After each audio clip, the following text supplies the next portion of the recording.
In February of 2024, Rocksteady Studios released a much anticipated follow-up to their Batman Arkham series, Suicide Squad Kill the Justice League, and its reception was what an EA executive would describe as constructive. That's a euphemism for not as positive. I am one of the 12 people who couldn't wait to see how awful the game actually was, but almost instantly after the credits rolled on the game, like many people, I had decided to go back and play every single entry in the series to see how well each one holds up today. Join me over the course of 6 videos as I explore the Arkham series, the ups, the downs, the pros, the cons, and ask if these games are as good as everyone collectively remembers, or if they've aged as badly as Rocksteady's quality control. You played yourselves. Welcome to Task Force X.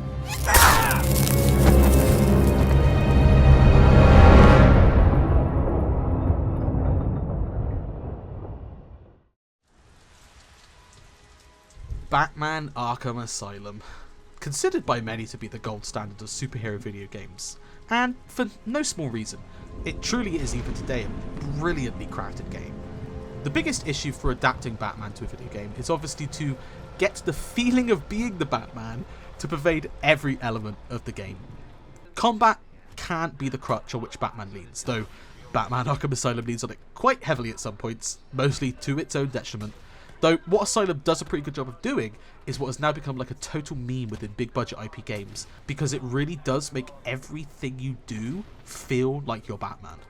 You're not walking around the map, you stride. Even if you're lost trying to find your way around the maze of hallways, trying to find that last set of Joker teeth, Batman isn't lost. Look at him stomping around. That man is absolutely convinced the direction he is going in is the correct direction, even if you do a total 180 when you notice you're going the wrong way. When you need to get into the vents, you're not messing around with a power tool. Batman don't have time for that. Rip that motherfucker off. Punch Zaz in the face. God damn. See, the animations that I think Rocksteady's Batman comes to life. You're really feeling him in that every action, every flying 180-degree kick across the room to a goon's face, every time you perch on a gargoyle to watch how everyone reacts to you, to Batman. People have talked about the combat to death and how the free-flow nature of it is exactly how Batman would fight, and fuck that, honestly, because I had way more issues with Arkham Asylum's combat than any of the others. This shit is broken at times, because when you're in just the right location with just the right mix of enemies, you can really pull off something amazing.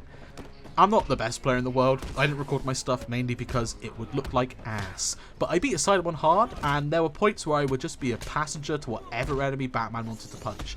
I had no choice in the matter, and normally the enemy he wanted to punch was a Titan enemy, and that Titan enemy would kill me, and I would have to do the entire encounter again. It's the least developed in the combat anyway, but that makes sense, it's the first game, but either way it doesn't hold up very well at all.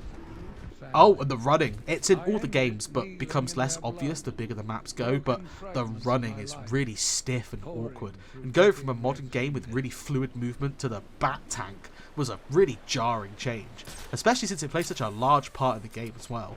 Asylum has a fair amount of Metroidvania DNA in it. Finding a lot of the Riddler trophies requires returning to early areas with all of your tools.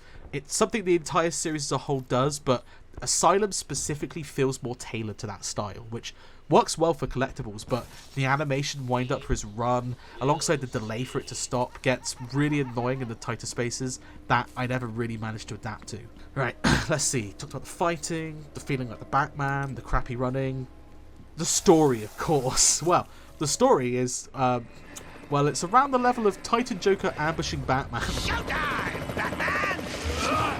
The strength of Asylum isn't in its story, but the world, the characters, and you saving or punching them all.